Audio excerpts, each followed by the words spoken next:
Welcome back to the most accurate podcast here at 4for4 Football. As always, I'm your host, John Daigle, joined today for the Week 4 preview special with none other than friend in life, John Paulsen. Paulsen, how's it going? Going pretty good. Nearly one quarter of the way through the fantasy season. It's blazing on by. It is going rather quickly. I don't know if Sam Hoppen can also say the same, given we're always putting in request for him to build tools for us. Sam, how are you doing on the back end in the cave?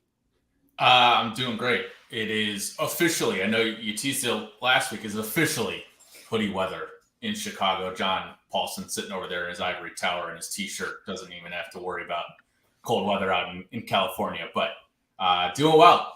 Excited to get into some week 4 stuff here.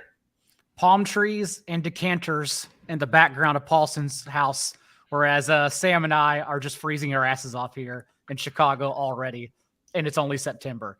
Gentlemen, we have a lot to get to today to preview week 4. Tons of injuries happen, but before we begin, corporate is giving everyone an opportunity to unite with those who are already winning with our tools at 4for4.com and join in on the fun.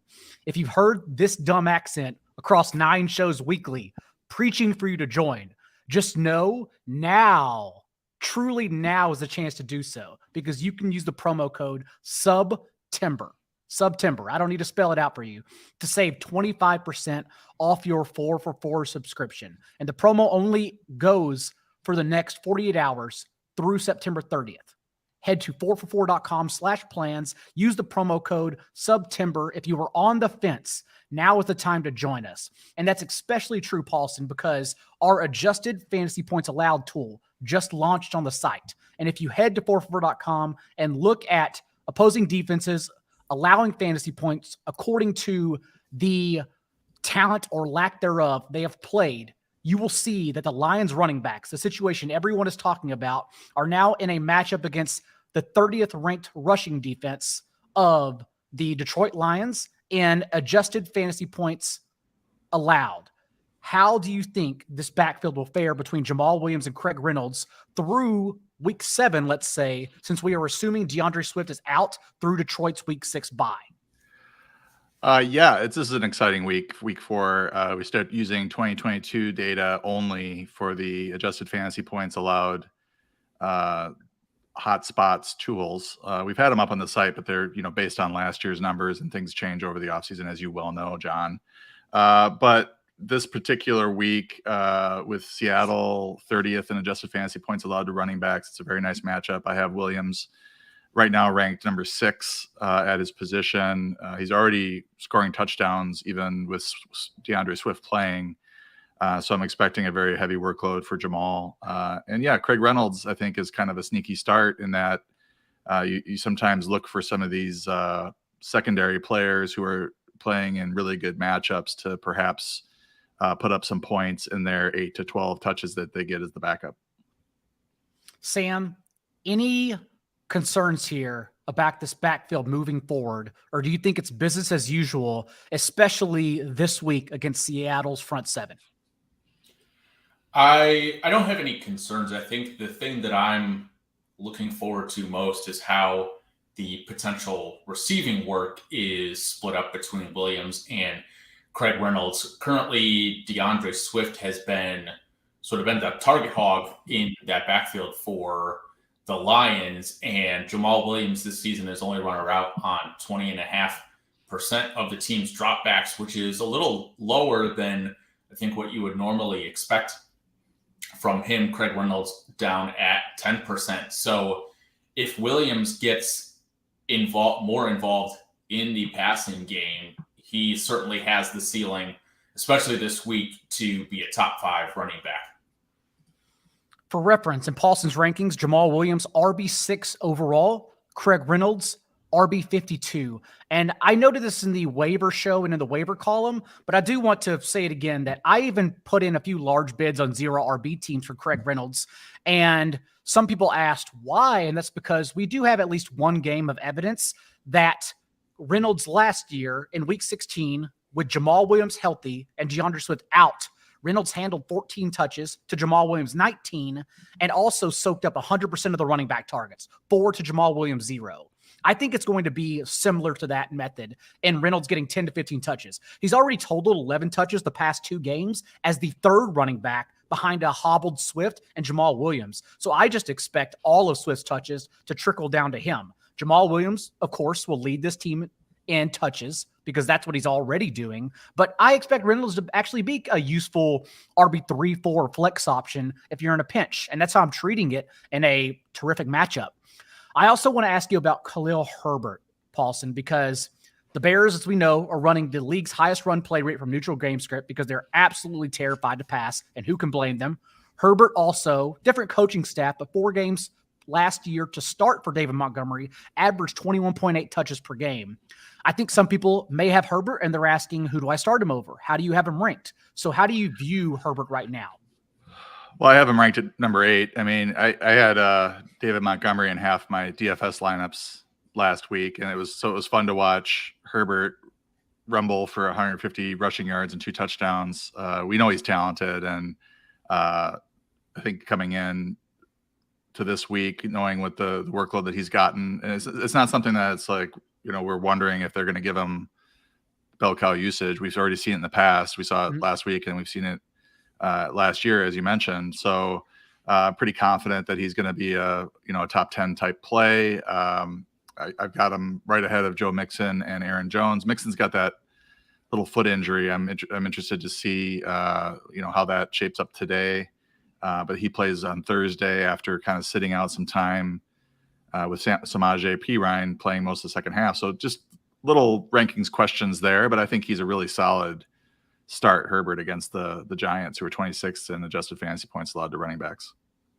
And you, like me, Sam, are in a couple main event leagues, high stakes leagues, where we probably dabbled on Tristan Ebner in free agency just because those waiver wires are so thin that you take every chance you can get. But what we also know is that Ebner did handle 7 carries, his first touches of the year, behind Khalil Herbert in the first half last week, whenever David Montgomery left with an injury, but fumbled on his last touch of the half and didn't get a single touch in the second half of the game. So maybe there's a chance here where Herbert handles even more workload than we expect.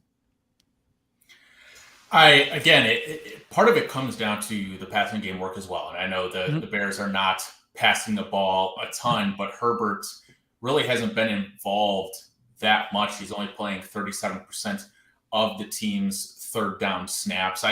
I will mention Khalil Herbert currently second in the league among running backs in rushing yards over expected per carry. So he has just been extremely efficient, and I wouldn't be surprised to see the Bears just ride him throughout this whole game coming up.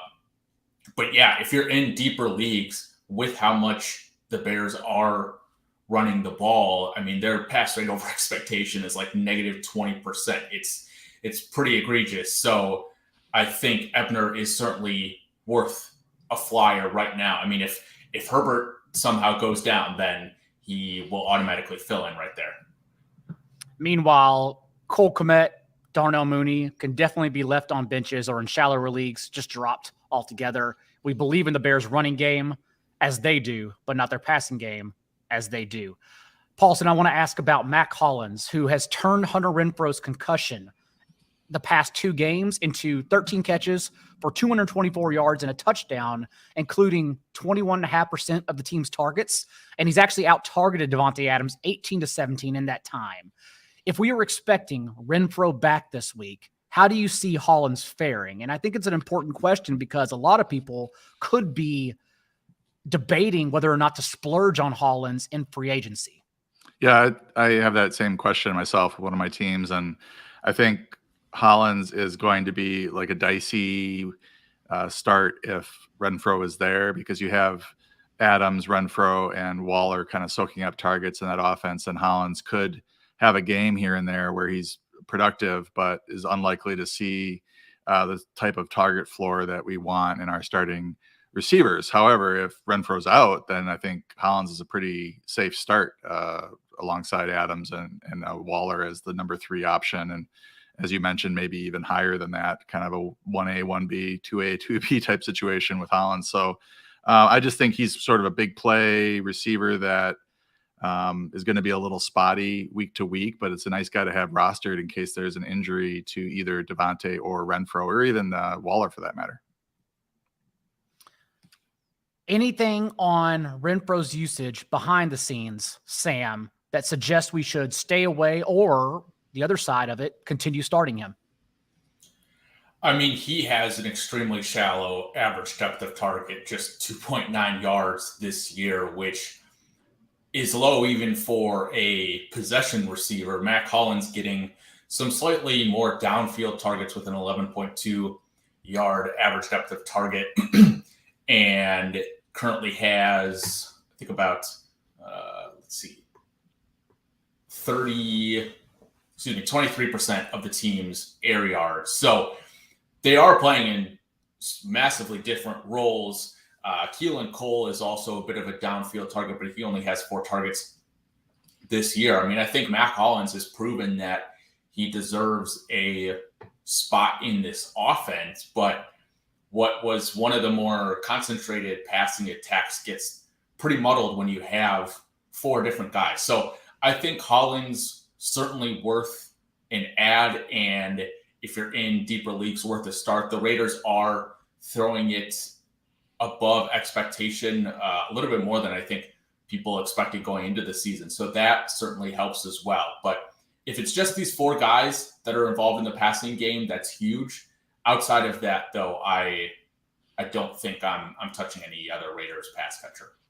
I do still worry this week too, not only for Renfro's absence, but Broncos number 7 toughest passing defense for opposing wide receivers, and our adjusted fantasy points allowed tool, again, that just launched this week. And also we've seen Hollins' range of outcomes now. He had 1 target in this expanded target tree in week 1 with everyone healthy. And then we've seen what he's done the past 2 weeks. So it could be either or right now, and we're not sure which one. That's why I'm comfortable, if Renfro's back in, leaving him on my bench. I want to discuss a few rankings for week 4 as we move along here, because we saw with Christian Watson out for the foreseeable future with his hamstring injury, we're not sure how long, and Sammy Watkins on IR, it became pretty much a 2-man show between Allen Lazard and Romeo Doubs. Doubs, of course, Paulsen, who is ranked as your wide receiver 30 on the week. How do you view Doubs, not only this week in a tougher matchup against the Patriots, but rest of season moving forward? Well, I think he's a little bit away from really solidifying himself as a starting, de facto starter every week for the Packers. This was a really good coming out party for him. Obviously, with Watkins out on IR for the next 4 weeks at a minimum, we can really count on Doubs, I think, to play a lot of snaps, and he responded very well against the Buccaneers, and he wasn't like doing it against a bunch of schlubs. There was good cornerbacks there that he was going up against, and they schemed him plays, and he was the first read on plays, which is a great sign. So I'm, pretty bullish on him rest of season. It's not a sure thing. He's a rookie. He's going to have some ups and downs, I think, especially with Rodgers as his quarterback, and low patience with his rookies. But Rodgers doesn't have a whole lot of options right now, so I like his prospects for this week moving forward. It's a little bit of a tougher matchup against the Patriots, so number 2 in adjusted fantasy points allowed to receivers. But right now he's likely to line up most against Jalen Mills, who's not having the best start to his season of the Patriots cornerback. So pretty bullish on Doubs in general. Speaking of not having many options, I am trying to get off Aaron Rodgers in a couple leagues. The QB 12, QB 13, the past 2 games, 6th lowest rate of targets to wide receivers in that Packers offense. No rushing upside. Packers operating at the 3rd slowest pace between plays and neutral game script. The issue is that, and I've had this in my Q&As, Paulsen, I'm sure you've had it in a couple of your Q&As. The issue is that unless you have Jalen Hurts, Josh Allen, or Lamar Jackson, the entire position is underperforming. There's nowhere to go. Like, you can't move Rodgers for Marcus Mariota or Jared Goff. Even Mariota's rushing isn't getting him by. Like, he's a fringe QB1, mid QB2. And so, Sam, I want to ask you about these receivers moving forward. How do you view them? Especially because Allen Lazard, even though Rodgers clearly trusts him inside the 10-yard line, the issue right now in his 2 games is that touchdowns make up 58% of his fantasy points. He's averaging 3 catches. And so it's not something that I consider sustainable, really, or something that's going to get us there every single week. It's not. I think it is encouraging to see at this point Dobbs and Lazard sort of separating themselves as the number 1 and number 2, how, whichever order you want to put them in. Dobbs' route run percent went from 59% in week 1 to 45% in week 2, all the way up to 94% in week 3. So he certainly got a lot of play on the field. Obviously, Watkins and Watson both out, like you mentioned, but this could be his opportunity to build that rapport with Rodgers that we've heard is so important. Lazard has been above 88% in each of the 2 weeks that he's playing, and actually has a little bit of a deeper average depth of target, which is not what I would have expected from Lazard. He's at 13.7 yards, which leads the team. Dobbs down at 4.4. So they're, again, 2 rather distinct roles right now, but they both currently, Dobbs and Lazard, lead the team in target share with 17% and 15% respectively. So I think we're starting to see that differentiation between those 2 and the rest of the pack. And while Watson and Watkins are out, can potentially lean on Dobbs and Lazard as flex options with, again, they certainly have a low floor, but with Rodgers throwing them the ball, could easily find the end zone in any given week. Yeah, I would just add that Dobbs' ADOT is low because of that first game where they peppered him with like 3 screens. I think that is kind of weighing down his numbers, and as the time goes on, that's going to increase. And he was pretty good in the preseason getting downfield, so I think that's going to happen a little more often. And as you mentioned, Lazard, he did catch that one long one against the Bucs. So they are going to look at his way a little bit too, but neither one of these guys are major burners. They just are going to have to get by in their route running and to get open. But it's not like they have Watson out there with 4.3 something speed. So I would just say that Sam's point was that is good that they're separating themselves. You probably have Cobb as the third receiver there, and if it's going to be those 3, then I think Cobb is going to hit once in a while, but he's older than. He's a little old and not as good as he was. So you're probably looking at Lazard and Dobbs as, every week starters generally, unless it's a, really bad matchup. As our friend at Establish the Run, one of us, our roommate as well, Evan Silva, noted on his podcast that post-game for the Packers, Matt LaFleur actually came out and also complimented Dobbs against man coverage, which has to be great for him moving forward in that lineup. Let's discuss Washington's wide receivers after Carson Wentz took 9 sacks against a ferocious Eagles front 7 that is actually not as good as Dallas's front 7, which is on paper this week. You have Paulsen, Curtis Samuel, ranked wide receiver 23 overall. Curtis Samuel, of course, who has led this team in targets in every week, all 3 games so far. Terry McLaurin finally gets the budge behind Samuel as the wide receiver 26, a fringe wide receiver 2, and Jahan Dotson, who lived off 2 touchdowns those first 2 games on just 5 targets in each of them, the wide receiver 51. Again, a tough matchup against Dallas's secondary, Dallas's front 7. How do you think these 3 wide receivers fare this week, but also moving forward for everyone? I was really happy to see McLaurin do so well against the Eagles, Darius Slay and all that. Like, that was a big concern coming into that game, and for him to go over 100 yards is encouraging. He's one of my favorite receivers to draft there in the 3rd, 4th round. But I think Samuel this week, he's just going to keep getting peppered with targets, especially if Wentz is under duress. He's going to be looking for his quick outlets to get rid of the ball and get some positive yardage. So I think Samuel, and he also has the running ability that they'll utilize once in a while. So yeah, I think he's basically an every week start right now until we start to see these targets dip. I think it's him and McLaurin, and then Dotson is kind of the 3rd option right now. Sam, anything you notice between these 3 that makes you higher on one or the others moving forward? So I think Paulsen has it right with Samuel and McLaurin sort of in the same tier, and then Dotson a bit further down. They're all running a route on more than 80% of the team's dropbacks, which you don't see super often, and is great because it means that they're sort of the 3 guys.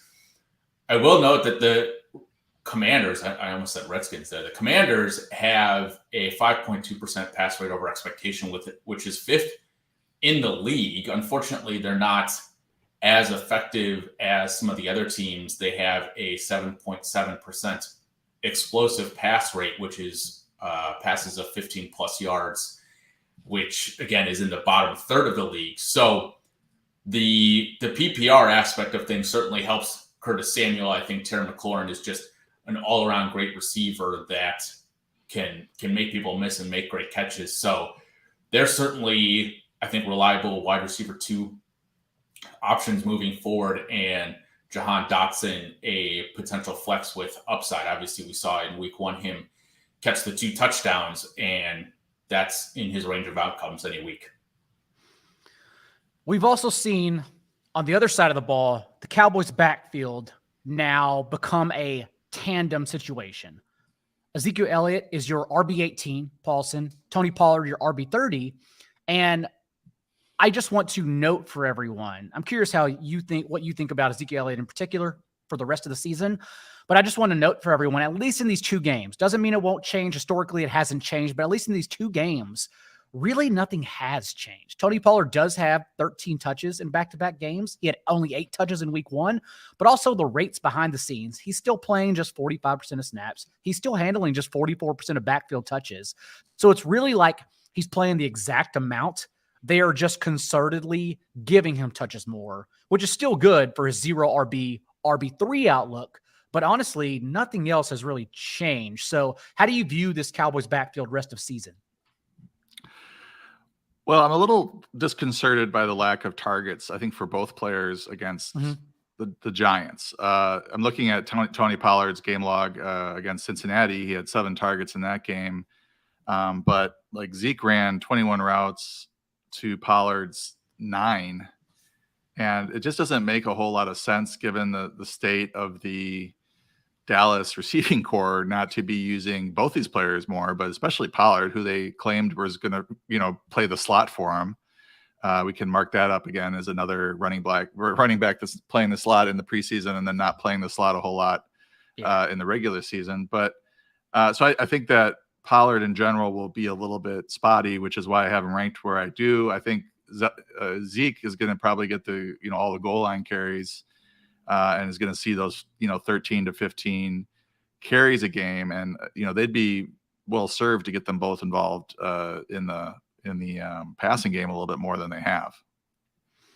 And it was, I guess, a little bit of a change, a begrudging change for the Cowboys, Sam, and that Tony Pollard on Monday night did actually start the game. He got the first carry, and he worked in the 4-minute drill to ice the clock to end the game as well. He's the one who picked up that long 2nd and 8 when they were literally just trying to get to the end of the game, and he's just so good he ended up rushing for a first down early. So how do you think Pollard and Zeke fare moving forward? Because as much as people want to dunk on Zeke, like, he does look great out there, and he is still leading the team in touches, as Paulsen said, with goal line carries.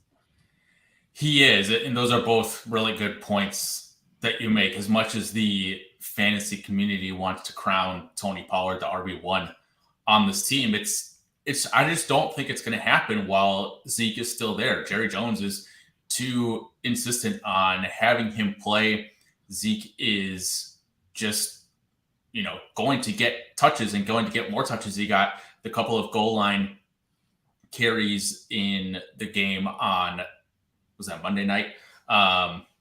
And so I think both of them, I think, are startable. Zeke is probably an RB2, Pollard more as a flex.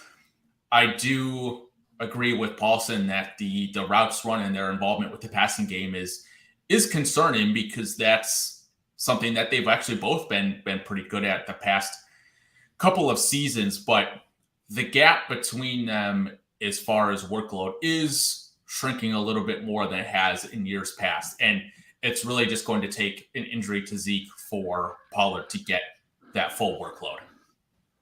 And I would like to also add the upcoming schedule for Zeke is not pretty. I mean, Washington is 4th in adjusted fantasy points allowed to running backs. I'm not too worried about this week, but then the Rams in week 5, they're 1st in that metric. And then Philly is 13th. We saw what their defense is pretty good. And then after that, though, week 7, week 8, he's got Detroit and Chicago. So you're counting on some big games that week. Zeke's managers need to be a little bit patient. I think if he's not getting, he's got 3 catches on the year for -5 yards. He's running routes, but they're not throwing it to him. So maybe when Dak comes back, it'll get a little bit better. But if he doesn't find the end zone, we could be in for some really rough couple of weeks here. 50, 60 yards rushing with no touchdown would be pretty dire for Zeke. Speaking of a couple rough weeks, that's how T.J. Hawkinson began the year. But what we saw in week 3 was a touchdown scored on quietly behind the scenes, a season low 9.7% target share, and a season low rate of routes, 69% routes run on Jared Goff's dropbacks. T.J. Hawkinson, your tight end 6, a position that we already know 9 players matter. The rest just fill them in however the hell you want, particularly for matchups that week. What are you doing with T.J. Hawkinson moving forward, Paulsen? Because to your ranking, it is a good matchup against Seattle's secondary this week. Yeah, and they've historically had trouble against tight ends. They've given up an average of 4.7 catches for 77 yards and a third of a touchdown to the position this year. I think TJ Hawkinson is good. He's ranked where he is a little bit due to the injury to Amon-Ra St. Brown. I think if Amon is a full go, I'll probably bump him up in the rankings a little bit, and that's going to come off of TJ's outlook. But he had 7 targets in each of the first 2 weeks, I believe, and got the touchdown last week. And I think he's a good player. So you try to bet on talent sometimes, especially at this position where it's pretty dire after the stud tight ends that we tried to target in the early in the draft. Sam, are you still starting T.J. Hawkinson with confidence? With confidence, no, and that's the important part you add at the end there. This is as good of an indicator as any that you said there are 9 good tight ends. Are there even 4 or 5? It's one of those things where we're obviously very far away from draft season next year, but there is the tight end dead zone. If you're not going to grab one of those elite tight ends, what's the point of grabbing one of these 7th, 8th round guys? To Paulsen's point, if Amon-Ra St. Brown is healthy, that certainly bumps him down, but he's probably, and I think DeAndre Swift missing time might help Hawkinson as well.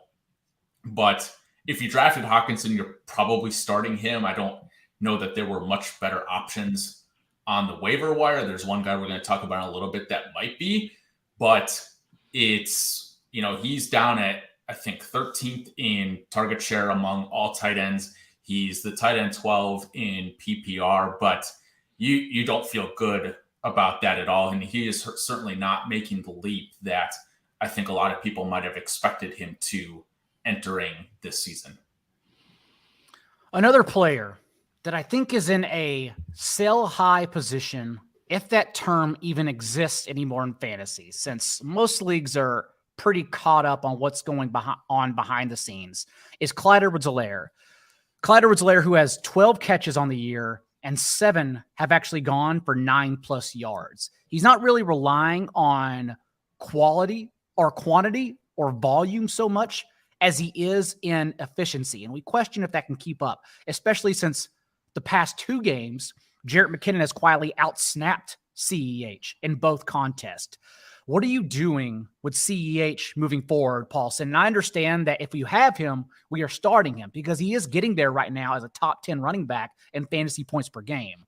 But moving forward, I would guess we're still worried about the volume not coming along with the efficiency.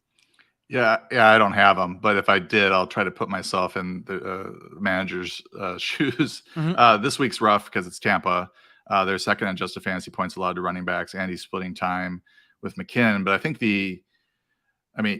the real lesson here, or the real note here, is that if McKinnon is out there on the waiver wire, he's one to pick up, because if anything were to happen to CEH, it looks like it'd be McKinnon with Pacheco kind of rotating in, but McKinnon getting most of those red zone and those catches that are so valuable, and he can run it a little bit too. I think in general, you're looking at Edwards-Helaire as a low volume guy who might find the end zone for you. He could score 2 touchdowns in one game, just given the nature of the Kansas City offense. But he's not going to be one that gets you 15 to 20 touches every week, which we're looking for in our fantasy starters. What about your take, Sam? Since we did see Jarrett McKinnon match Clyde Edwards-Helaire with 7 carries each this past week against the Colts. But also, McKinnon quietly ran 6 more routes than CEH. So you could argue that he should have actually out-touched CEH.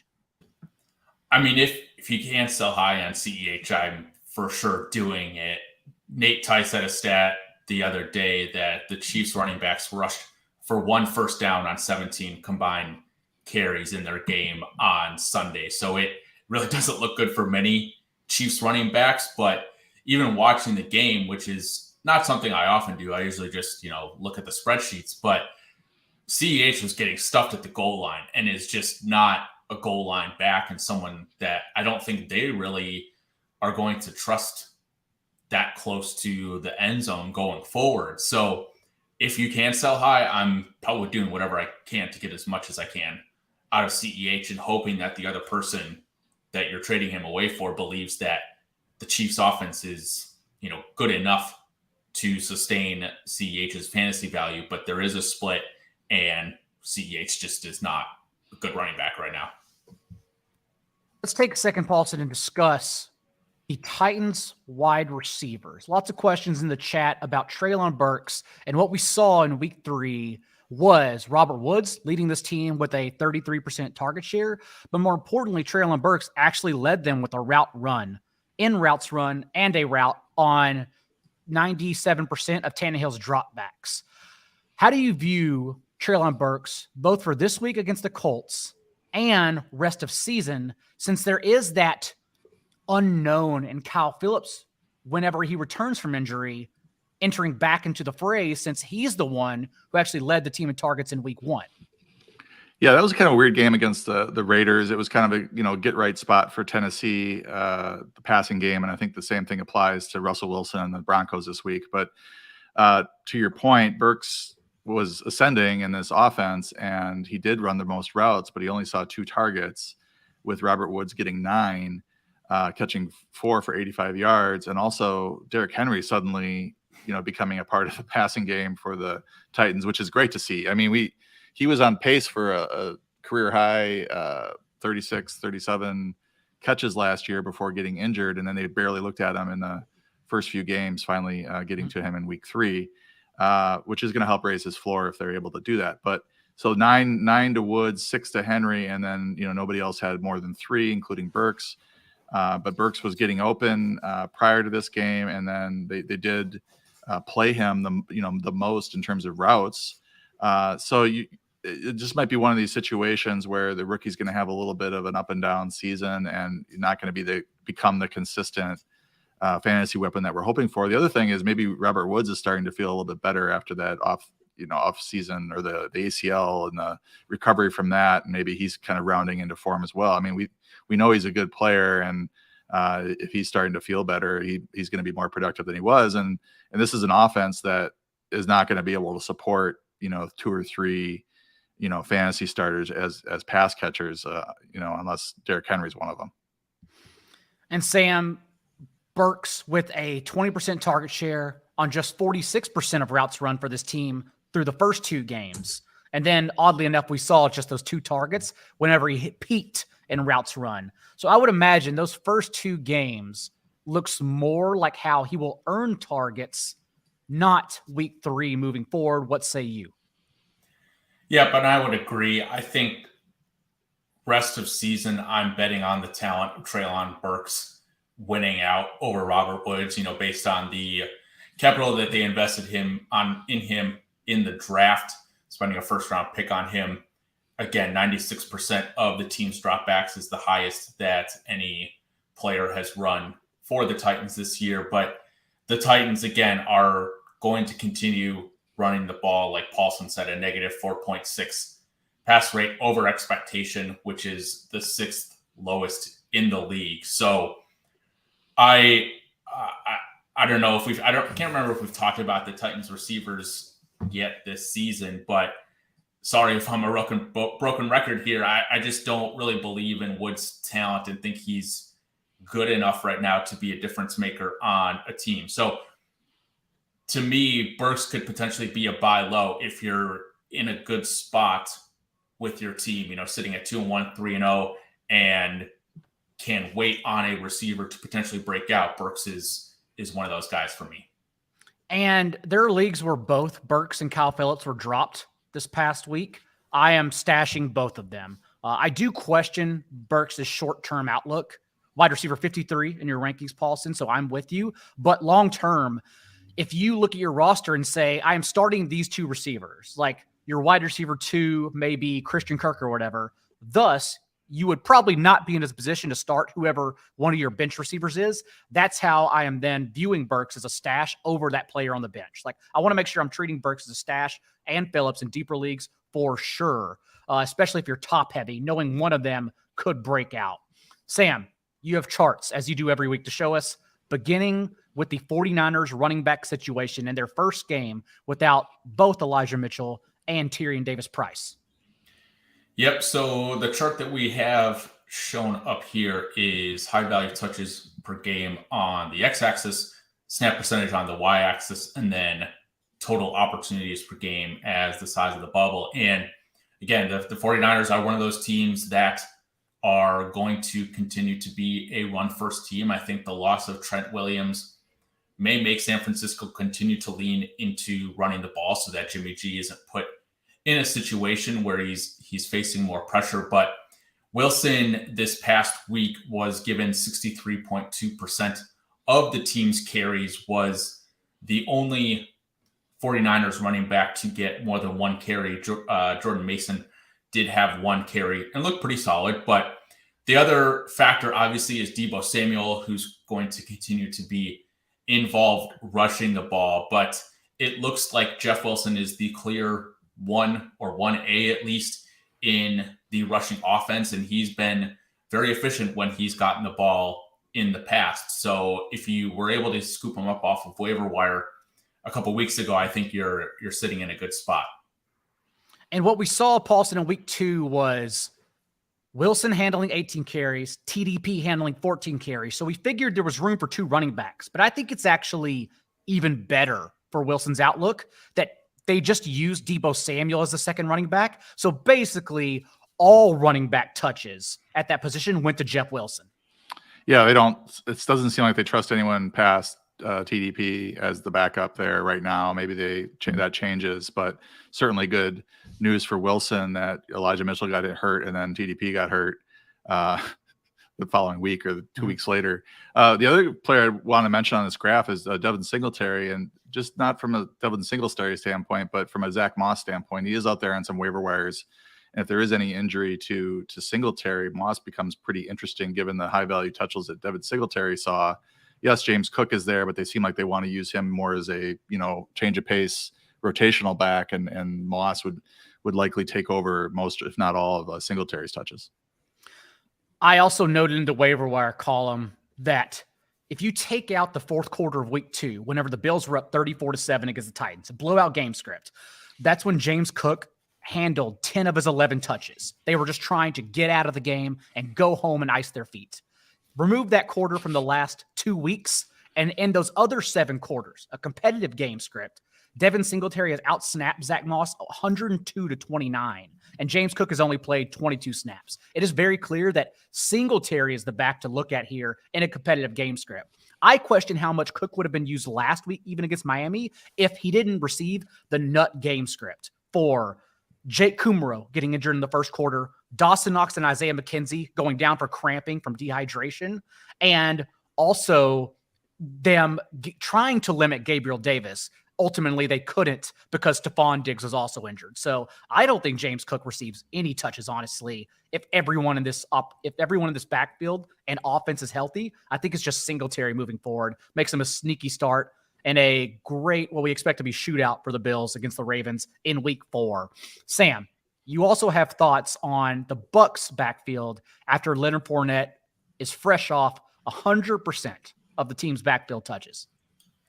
And it's sort of a similar situation to the Bills running backs in that the rookie is not really getting any work except when the game is sort of out of proportion. And Rachaad White has possibly found his way to the waiver wire in some leagues. Again, you mentioned Fournette was the only guy involved in the backfield for the Bucs this past week. But I do think if I had to choose between Cook and White as to who I'm stashing, it's probably White.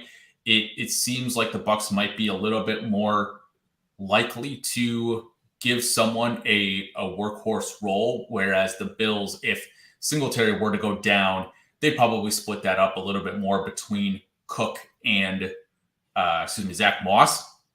So there were a lot of people bullish on Rachaad White entering the year, thought he'd get a little bit more run sooner than he has, which is it hasn't really happened yet.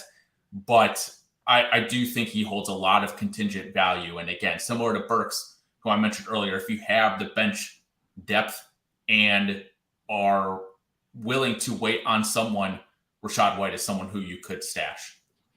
And in a lot of leagues, Paulsen, Rachaad White and Alexander Mattison, even though we knew they had no value outside of contingency options, they were two players who were basically drafted in every single league anyways.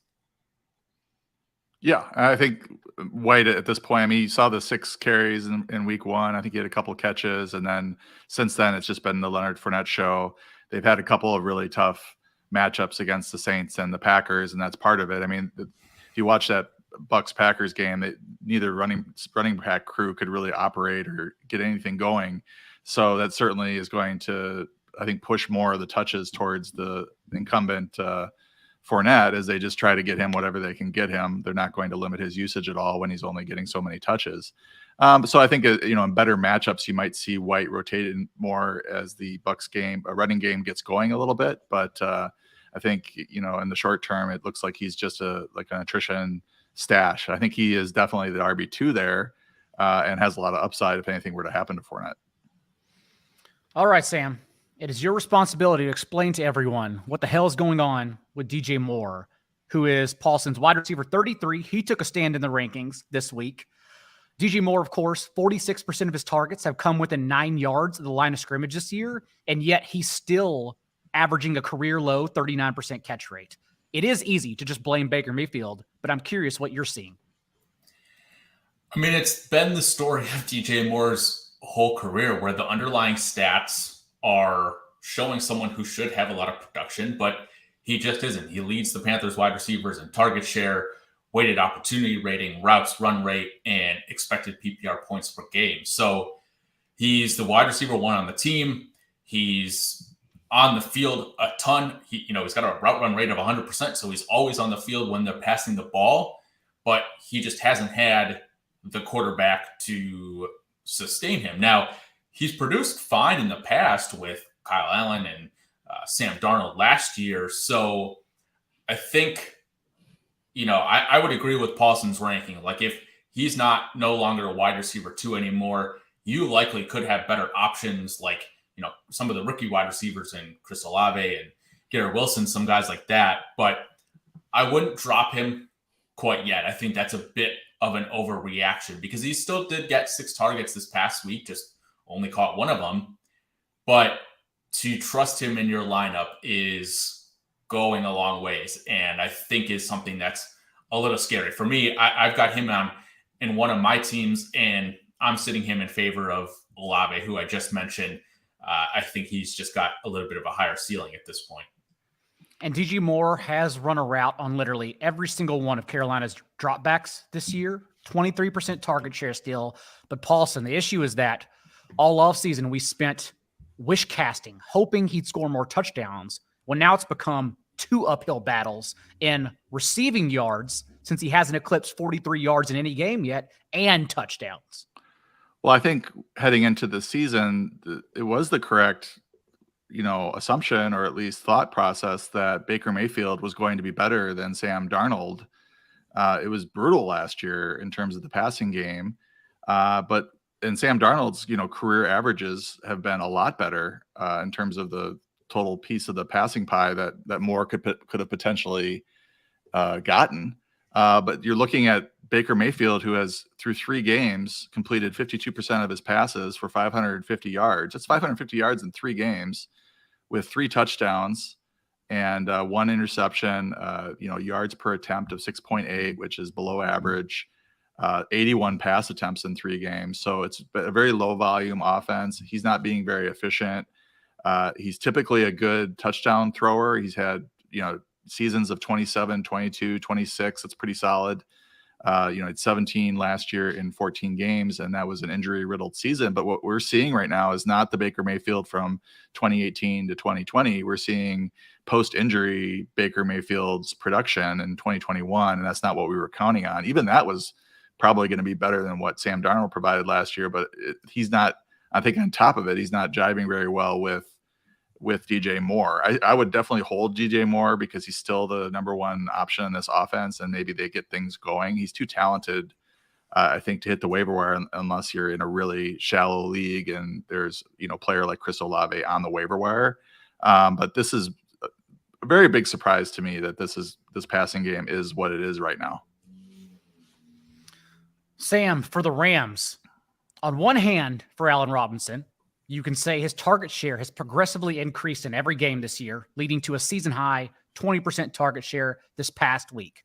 Only 5 targets, but the Rams also were only required to throw 25 times. No big deal.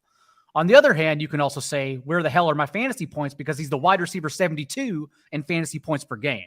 So what are your thoughts right now on Allen Robinson for everyone who is debating on benching him or in shallower leagues, just dropping him outright?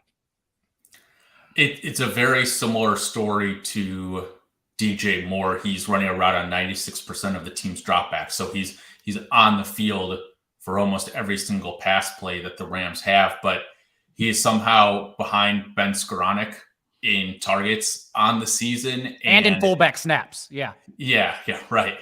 And among 81 receivers this year with at least 10 targets on the season, Robinson's 0.11 targets per route run rate ranks 80th, which is second worst among those receivers. So I do think, I got a question earlier today on Robinson versus Moore rest of season, and I haven't answered it yet. I think I'm talking myself into Robinson because I believe a little bit more in the Rams offense. They're 11th in pass rate over expectation right now. And I think we never want to assume rational coaching, but I think Allen Robinson is good enough to start getting more of those targets and be involved a little bit more in the passing game. And Paulsen, Allen Robinson, a wide receiver 4 or 5 in your rankings. How do you view him short term? Is he someone you don't mind benching, really? Yeah, it's a wait and see right now. I'm holding. The situation is too good. He's got a good quarterback, Matthew Stafford. He's the number 2 option there. He's running a ton of routes, and I'd be interested, Sam, in those targets per route. I think was the metric you mentioned. If you exclude week 1, which I think was kind of a weird week against Buffalo, last 2 weeks he's had 10 total targets. Maybe he's a little bit higher in that metric, not quite so miserably bad, 81st or whatever you said. This is still a passing attack that supported fantasy wide receiver 2 numbers from Odell Beckham and Robert Woods combined last year. And I think Robinson can get back to at least wide receiver 3 type numbers here as he gets a little bit more acclimated to everything. This week's a little weird with the 49ers. They're 21st in adjusted fantasy points allowed to receivers.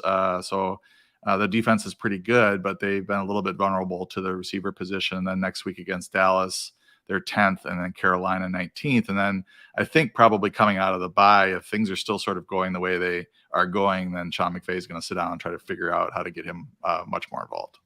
And the argument I've been making is that, yes, Robert Woods, Odell Beckham, wide receiver 2s behind Cooper Kupp, but maybe Tyler Higbee, who has 24 targets through 3 games, is the wide receiver 2 behind Cooper Kupp. Thus, Allen Robinson, we should actually be treating him as a team's wide receiver 3. Tyler Higbee, of course, with a 22.5% target share through 3 games. So maybe that's what we're all missing here with the Rams. With that, gentlemen, week 4 is here. every coach is listing their players as day-to-day, but Zach Wilson is at least noted as starting in week 4.